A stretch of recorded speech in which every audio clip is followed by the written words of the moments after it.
buat orang-orang munafik itu wala ya'tuna shalah illa wahum kusala. Mereka tidak mendatangi sholat kecuali mereka malesan. Nah, maka buktikan kalau kita itu bukan orang munafik. Kemarin kita bagi nifak, ada nifak amali sama nifak i'tiqadi. Nifak asli, nifak memang seperti Abdullah bin Ubay bin Salul itu nifak munafiknya orang Madinah. Nah, nampaknya dia zahirnya Islam, kemudian hakikatnya kafir, menolak akidah. Kalau nifak amali ini yang berbahaya nih. Nifak amali itu bisa terjadi siapa saja, bisa kita juga.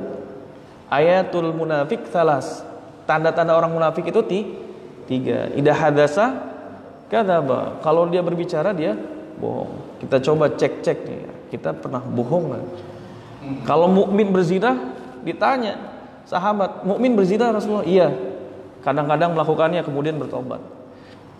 Tapi kalau mukmin berbohong, nah ini hati-hati.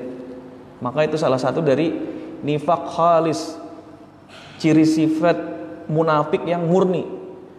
Wa idza wa'ada akhlafa, kalau janji dia tarsok. Besok ketemu nggak ada lagi, nggak jadi lagi. Terus saya, dia janji dia ingkari.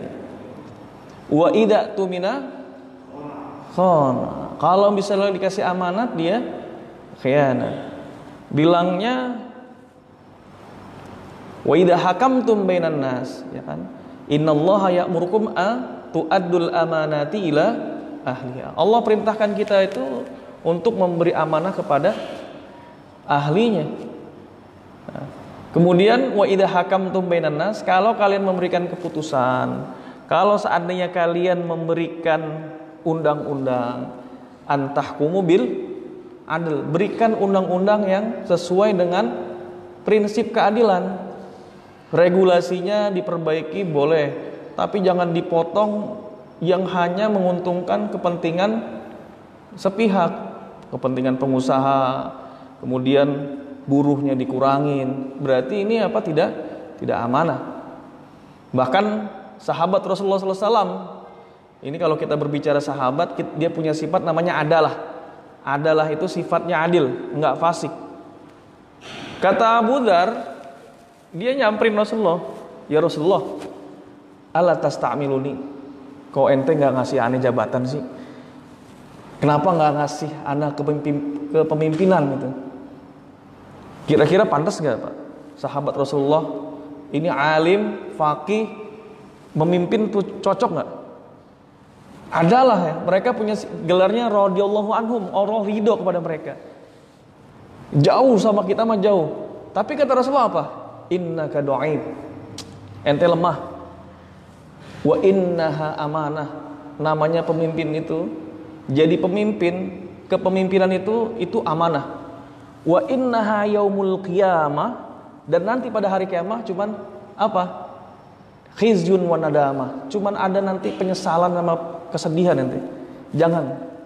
Illa man akhadha bihaqqiha, kecuali bagi orang-orang yang mampu mengambil kepemimpinan itu dengan haknya.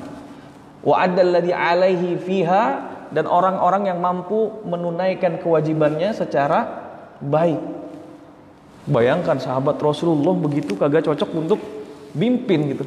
Lah apalagi kita. Adalah Pak, mereka itu punya sifat adalah, jauh dari sifat fasik. Enggak suka yang ngabisin waktu, enggak benar. Min husni islamil mar'i tarkuhu ma la ya'nihi. Udah disinggung Ustaz Ardi ya. Ada di Syama'il Muhammadiyah. Ciri dari keikhlasan, kebaikan Islam seseorang itu meninggalkan sesuatu yang tidak bermanfaat. Ini sekelas sahabat Abu Dzar, minta kepemimpinan itu enggak dikasih sama Rasulullah karena dianggapnya lemah. Apalagi kita. Imam Abu Hanifah ini meninggal dalam satu riwayat di penjara oleh Abu Ja'far Al-Mansur. Gara-gara apa? Gara-gara menolak menjadi qadhi qudhat, menolak jadi hakim agung. Bayangkan.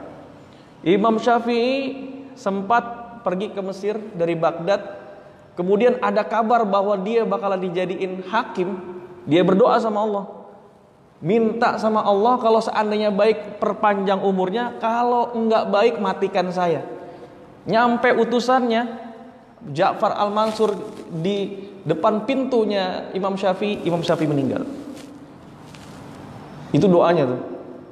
Kenapa para imam mazhab ini nggak ada yang mau jadi hakim? Padahal secara logika pantas nggak Pak imam mazhab? Tahu fikih nggak? Ya jelas lah imam mazhab. Tapi kenapa mereka nggak ada yang mau menjadi hakim? Kalau pikiran kita, Ustaz, siapa lagi yang mau? Kalau bukan ente siapa yang maju? Ya, UAS ya. Kalau bukan ente siapa lagi yang maju? Nanti kacau nih. Tetapi memang para imam madhab ini, mereka nggak mau tunduk kuasa dengan pemerintah, sehingga ketika mereka memimpin menjadi hakim itu diatur. Ja'far al-Mansur, Abu Ja'far al-Mansur ketika dia menjadi pemimpin Bani Abbasiyah, ya, menjadi khalifah generasi kedua dari Bani Abbasiyah, udah pamannya udah dimatiin satu, Abdullah bin Muhammad, jegal. Kemudian jenderalnya Abu Muslim matiin juga. Pokoknya yang ngalang-ngalangin lewat. Coba kalau ada hakim berada di sebuah kepemimpinan seperti itu, bisa adil nggak kira-kira? Ngikut rajanya. Maka takut nih Abu Hanifah, takut menerima amanah, nggak bisa amanah takutnya. Ada tekanan dari atas. Takut mengeluarkan qadiyah atau sebuah hukum yang tidak bersumberkan pada Quran dan Sunnah. Itu aja sebenarnya takutnya. Kecuali illa man akhadha bihaq.